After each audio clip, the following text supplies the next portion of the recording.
he said, now listen, I did very good.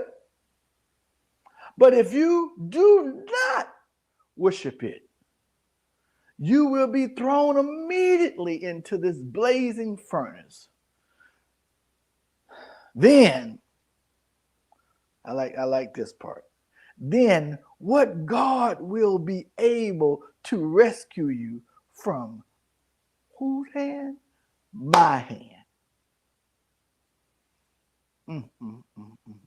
That, you got to get some chills going down your body when you start thinking about just the reality of everybody watching these three young men as they stood before the king that had promoted them over certain regions of people. They were in authority in his hands. All right. Whose hands got your authority now?